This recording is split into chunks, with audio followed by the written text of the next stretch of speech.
में जाकर आराम से ऐशोआराम करती, मैं क्यों आपकी लोगों के बीच में आती।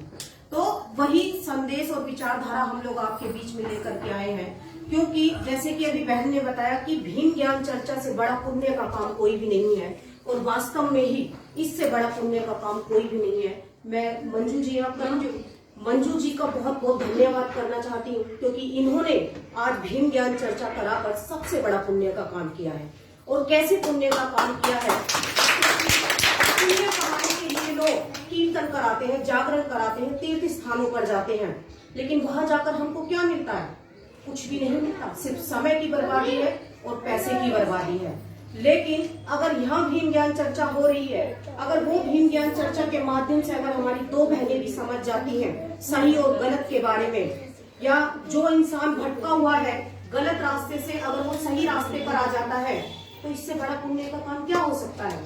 जब वो सही रास्ते पर आ जाएगा तो अपने परिवार को भी अच्छे से लेके चलेगा, समाज में भी अपना योगदान देगा, और फिर देश अपने आप ही बदलेगा। तो बहुत बहुत धन्यवाद आपको जो आपने भीम ज्ञान चर्चा का आयोजन किया।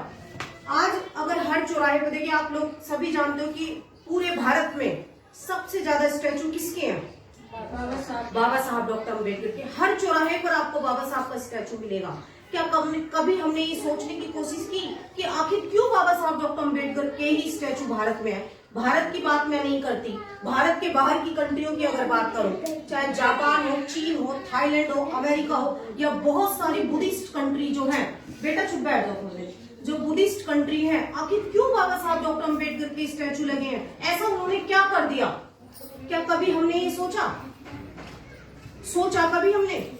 कभी नहीं सोचा, क्योंकि जय जयकार उसी महापुरुष की होती है जो इस देश के लिए कुछ करके जाते हैं। हम जानते हो न जानते हो, लेकिन इस संसार के जागरूक, सभ्य और बुद्धिजीवी लोग ये अच्छी तरीके से जानते हैं कि बाबा साहब डॉक्टर अम्बेडकर जी ने क्या किया।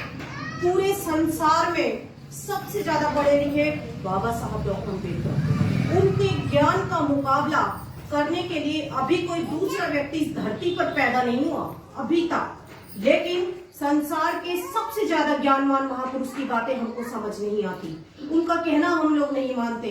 जो रास्ता वो दिखा करके गए उस रास्ते पर हम लोग नहीं चलते, लेकिन दूसरी क्लास पढ़े हुए अनपढ़ ब्राह्मण की बातों को हम लोग बहुत जल्दी मान जाते हैं।